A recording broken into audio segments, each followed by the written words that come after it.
Let's talk treatment.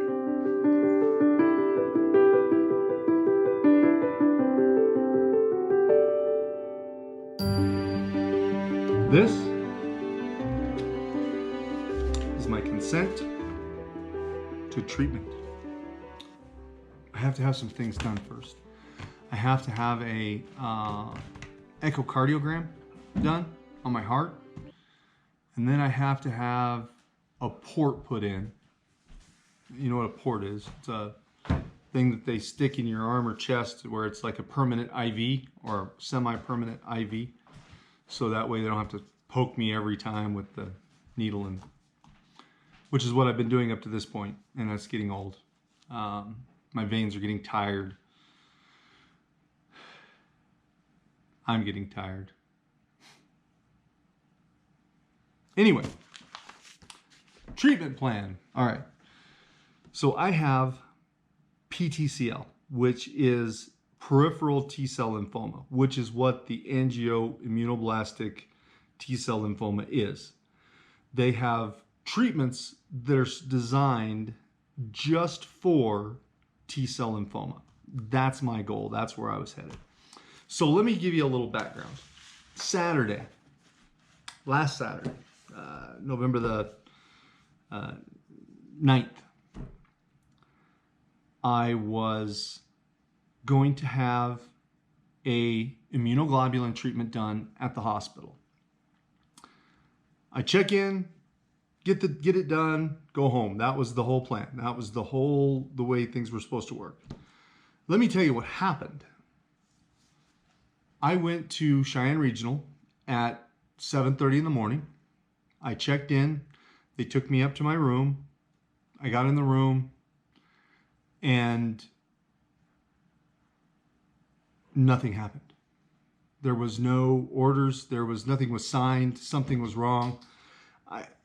I don't exactly know the whole reason behind the delay, but there was a delay, and I didn't get started. I didn't even get pre-meds until 11:30 in the morning. 3.5 hours I sat in the hospital room with absolutely nothing going on. This was very frustrating to me. When I received this diagnosis of lymphoma, they told me, we're going to send you to a specialist at Anschutz Medical Center that deals entirely with T-cell lymphoma, expert in the field, best in the country. And in fact, he is. His name is Bradley Haverkos. Bradley Haverkos. He is 26, 27 years old, maybe? I don't know. 12. He's 12. He looks like he's 12, and he might as well be 12. He was extremely smart. He's going to take care of me 100%. But on Saturday, when I checked into the hospital and everything went downhill for me,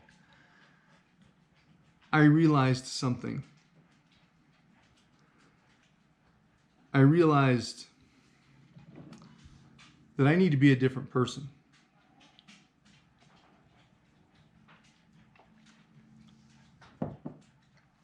I need to be a different person entirely. I am a nice guy. I am the guy that doesn't moan and complain. I don't press my call light 55,000 times an hour. I don't scream at the nurses. I say please and thank you. I thank them every time they come in the room. Even if all they do is take my vitals, I say thank you. That hurt me. Because I was the nice guy, they didn't care whether they got rid of me or not. So when things were delayed, it just seemed like nothing was going right.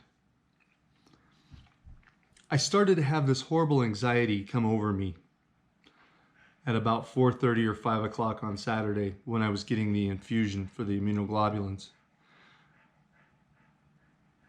I remembered that Dr. Workman said that they would outline a treatment plan and I would have all my treatments done here.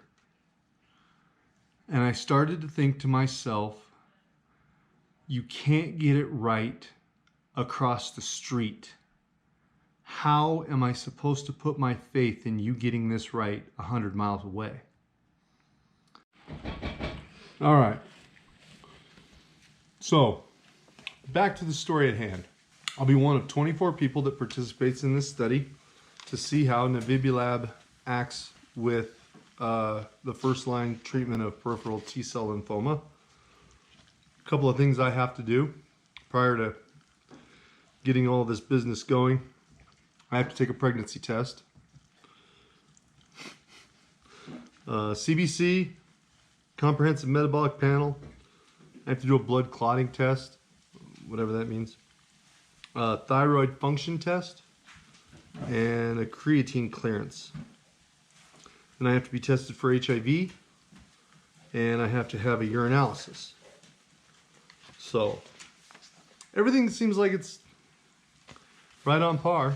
I mean, the only thing that's really different from this treatment is the addition of Imuvulab and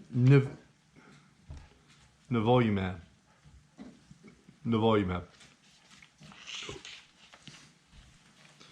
So looking forward to it.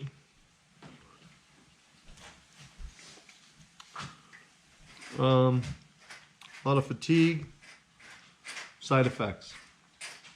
Fatigue, pain in muscles, bones, and joints, diarrhea, cough. Those two together don't sound good.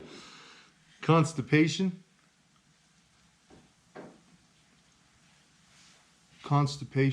cough, and diarrhea. Maybe they all work out together. Back pain, no, that's great. That's what I already have that. A fever, rash, itchy skin, that's fabulous. Nausea, shortness of breath, decreased appetite, upper respiratory tract infection and weakness. Less common are, of course, new or worsening cough, chest pain, shortness of breath, diarrhea, severe stomach area pain or tenderness. And then, of course, liver problems, hormone gland problems. So, but it's better than the alternative. The alternative at this point, well, let's not go there. But I'm going to go to Denver to have this done, because I can't trust Cheyenne Regional Medical Center to get things right across the street, let alone 100 miles away.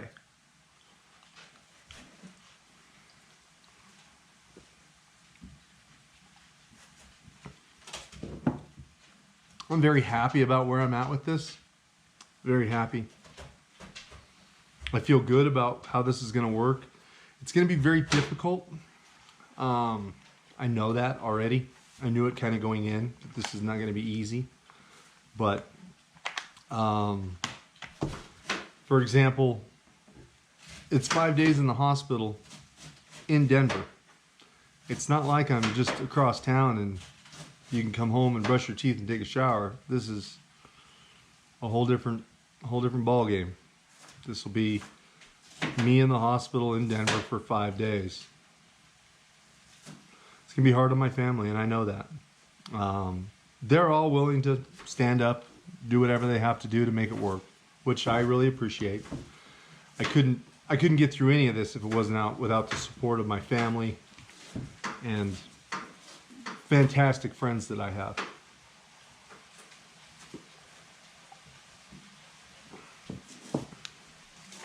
I think that my main takeaway from all of this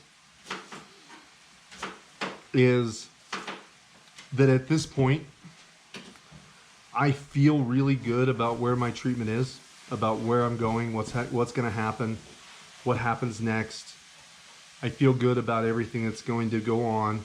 I feel comfortable about exactly knowing the outcomes, knowing what is... Anyway, I know what the outcome is going to be. I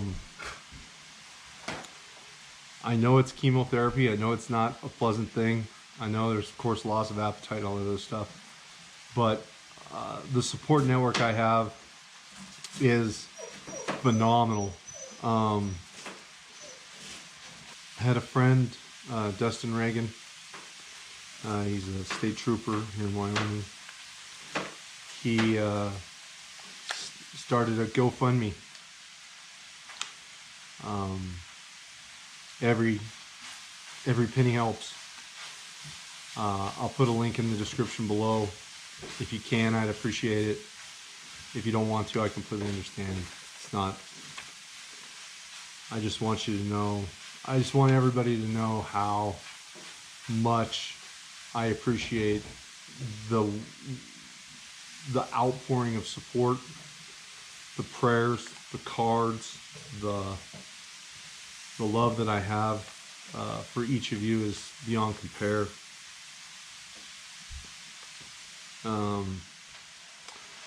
Like I said, I didn't think I'd be in a situation like this. Of course, it makes things a little more difficult because I can't drive. Like, I can't drive at all, and has not been fun. It's not a question anymore of what do I want to do. It's what's best for me, what's best for my family, what's best for what's going to happen next.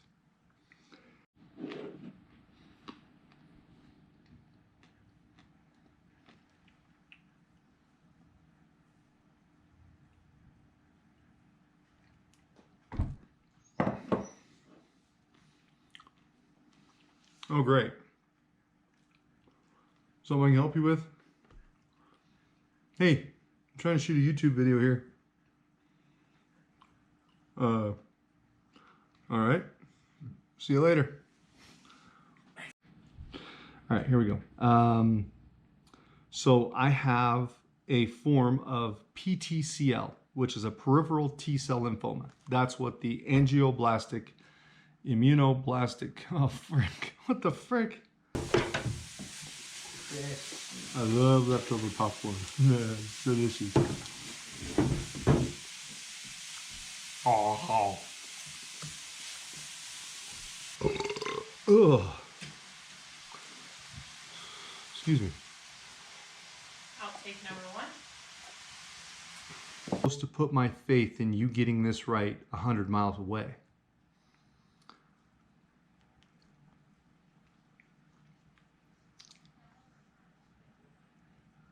So, Monday, went to the T-cells, damn it. So, because when I started this journey and I received the diagnosis of the lymphoma, the toilet just flushed. Who is excited for cabbage burgers tonight? I'm excited for cabbage burgers tonight. Me? Too. You know what? I don't think we've had cabbage burgers in this house yet.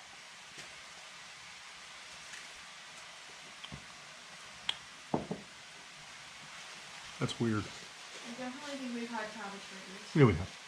No, we haven't. Yeah, we have. Yeah, we have. Then I wasn't Yeah, we here. have. No, you probably weren't. But yeah, we did.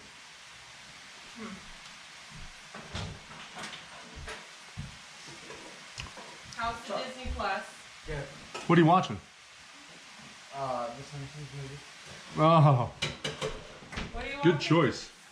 The Simpsons movie. Oh. Let the friggin' dog in, please. So we put a cheese in a few of them? Yeah. Yeah, a little bit. Not a lot though. Just a little.